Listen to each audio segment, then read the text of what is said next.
আবারও বলছি, এই সাম্য হত্যার বিচার ইতিমধ্যে বাংলাদেশ জাতীয়তাবাদী ছাত্র দল 7 দিন লাগাতার কর্মসূচি পালন করেছে। ঝড় বৃষ্টিকে উপেক্ষা করে আমরা কর্মসূচি অব্যাহত রেখেছি।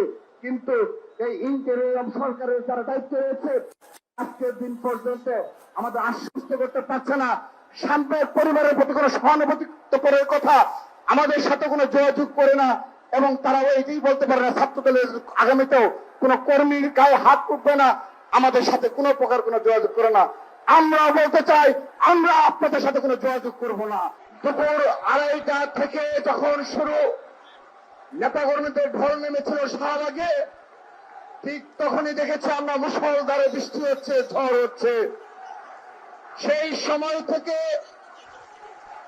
এই সন্ধ্যা পর্যন্ত মুষলধারে বৃষ্টিকে উপেক্ষা করে আমাদের ভাই, আমাদের আদর্শের রক্তের বন্ধনের ভাই সাম্য হত্যা বিচারের দাবিতে এই শাহবাগ চত্বরে এই মুষলধারে ঝড় বৃষ্টিকে উপেক্ষা করে হাজার হাজার ছাত্র দলের নেতা কর্মীদের যে উপস্থিতি, এটি দ্বারা আমি বাংলাদেশের অপরাপর ছাত্র সংগঠন, সাধারণ শিক্ষার্থী, ছাত্র সমাজকে একটি বিশেষ স্পষ্ট বার্তা দিতে চাই। আজকের এই সাম্য হত্যার বিচারের দাবির মতো করে বিগত 15.5 বছর পুলিশের গুলির সামনে ঝড় বৃষ্টিকে উপেক্ষা করে ছাত্র দল এভাবে রাজপথে ছিল। আমরা কখনো ভয়ে লুকিয়ে যাইনি, আমরা কখনো ঝড় বৃষ্টিকে ভয় পাইনি। ঝড় বৃষ্টির কারণে আমরা কখনো রাজপথ থেকে পালিয়ে যাই না, আমরা কখনো পুলিশের গুলির সামনে দাঁড়াতে দ্বিধা করি না। সেই ছাত্র সংগঠনের আমরা নেতৃত্ব দিচ্ছি, আমরা সেই গর্বিত সংগঠনের দায়িত্ব রয়েছে। যে সংগঠনের নেতা কর্মীরা তার ভাইয়ের হত্যার প্রতিবাদে ঝড় বৃষ্টিকে উপেক্ষা করে হাজার হাজার নেতা কর্মী খুবই ফেটে পড়ছে, কিন্তু তারা রাজপথ ছেড়ে যায় না, তারা ঝড় বৃষ্টিকে উপেক্ষা করে রাজপথ ছেড়ে যায় না। আমরা সেই সংগঠন, আমরা সেই বাংলাদেশ জাতীয়তাবাদী ছাত্র দল। উপস্থিতি আজকে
সংগ্রামের মধ্যে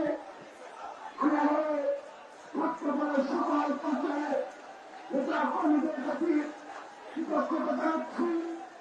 এই ঝড় বৃষ্টিকে উপেক্ষা করে আপনারা যেভাবে শাহবাগ চত্বরে আসলে অনুষ্ঠান নিয়েছেন, আপনারা প্রমাণ করেছেন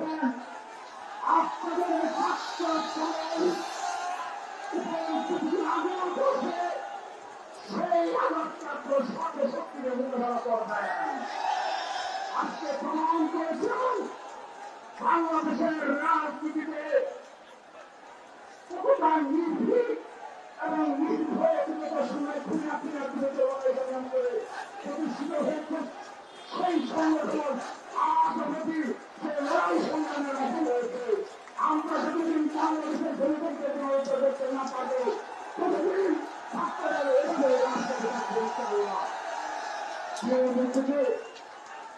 আমরা অনেক বক্তব্য দিয়েছি, বিষয়ে চলে এসেছে।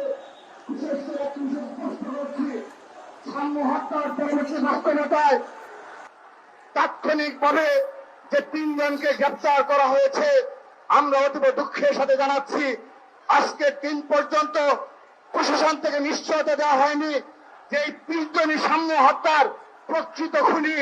আমরা আশ্বস্ত হতে পারছি না। আমরা দেখেছি 4 দিন অতিবাহিত হওয়ার পর তাদেরকে রিমান্ড মঞ্জুর করে রিমান্ডে নিয়ে আসা হয়েছে। আমরা প্রশ্ন রাখতে চাই, এই 3 জন যদি প্রকৃত খুনি হয়ে থাকে, কেন 4 দিন দেরি করা হলো রিমান্ডে নিয়ে আসার জন্য? কেন এই বিলম্বে রিমান্ড নিয়ে এসে তাদের জিজ্ঞাসা করা হচ্ছে?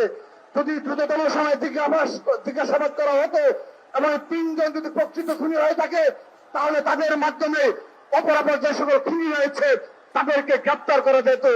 কিন্তু এই বিলম্ব করার অর্থ দ্বারায় এই 3 জন প্রকৃত খুনি কিনা আমরা প্রশ্ন রাখছি। এবং আজকের আমরা প্রশাসনের সাথে যোগাযোগ করেছি, সকলের সাথে আমরা আমাদের ভাই সাম্য হত্যার বিচারের দাবিতে প্রকৃত খুনিরা যেন গ্রেপ্তার হয় তার জন্য আমরা সর্বক্ষেত্রে যোগাযোগ রক্ষা করে চলছি। কিন্তু তারা আমাদেরকে আজকের দিন পর্যন্ত আশ্বস্ত করতে পারছে না যে আদৌ সাম্যের প্রকৃত খুনি কারা এবং অপরাপর খুনি কারা। তারা নিশ্চয় তারা নিজেরাই কনফিউজ। আমরা ইতিমধ্যে জেনেছি এই মামলাকে গতকাল ডিবির কাছে হস্তান্তর করা হয়েছে। আমরা কথা বলেছি, তাদেরকে সহযোগিতা করে যাচ্ছি, কিন্তু তারাও আমাদেরকে আশ্বস্ত করতে পারছে না যে সত্যিকার অর্থে কতজন সেই হামলা জড়িত ছিল এবং প্রকৃত খুনি কারা। তারা আমাদেরকে আশ্বস্ত করতে পারছে না।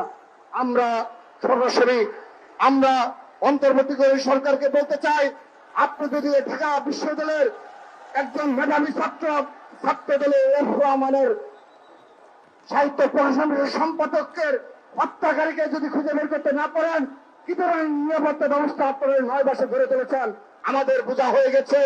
আমরা স্পষ্ট ভাষায় বলে যেতে চাই, সাম্য হত্যা কোনো বিচ্ছিন্ন ঘটনা নয়, পারভেজ হত্যা কোনো বিচ্ছিন্ন ঘটনা নয়। সারা বাংলাদেশের আইন শৃঙ্খলা রক্ষাকারীর চরম অবনতি ঘটেছে। বিশেষ করে রাজধানী ঢাকাতে আইন শৃঙ্খলা রক্ষাকারী বাহিনী আইন শৃঙ্খলার অবস্থা খুবই নাজুক পর্যায়ে পৌঁছেছে। রাতের বেলা হলে অনেক রাস্তা রয়েছে যেখানে ভয়ে সাধারণ জনগণ ভীত সন্ত্রস্ত থাকে, রাস্তায় পারাবার রাস্তায় যেতে ভয় পায়। এই ধরনের একটি নিরাপদ ব্যবস্থা গড়ে তোলে অনিরাপদ বাংলাদেশ গড়ে তোলেও আপনারা ক্ষমতার মসনদে পাকাভুক্ত করার জন্য সময় অতিবাহিত করছেন। স্পষ্টভাবে বলে দিতে চাই, সাম্য হত্যা বিচারের দাবিতে বাংলাদেশ জাতীয়তাবাদী ছাত্রদল 7 দিন যাবৎ লাগাতার কর্মসূচি পালন করছে। কিন্তু আপনারা আজকের দিন পর্যন্ত কোনো কর্ণপাত করেননি। বিশেষ করে জুলাই আগস্ট আন্দোলনের যে সকল সুবিধাভোগী যারা রয়েছে, সরকারে রয়েছে, বিশেষ করে উপদেষ্টা সহ তাদের যে সংগঠন রয়েছে, তারা আজকের দিন পর্যন্ত এই সাম্য হত্যার বিচারের দাবিতে তারা সোশ্যাল মিডিয়াও দুঃখ প্রকাশ করে নাই। সাম্যর পরিবার তো পরের কথা, আমাদের পরের তো কথা। জানাজা নামাজটা পড়ার সাম্যের জানাজা নামাজ পড়ার প্রয়োজন মনে করে নাই। এই কি জুলাই আগস্টের স্পিড ছিল? আমরা তাদের ধিক্কার জানাচ্ছি। আমরা ছাত্র সমাজের উদ্দেশ্যে বলতে চাই, কারা এই বাংলাদেশে জুলাই আগস্টের স্পিডের পরিপন্থী কাজ করছে।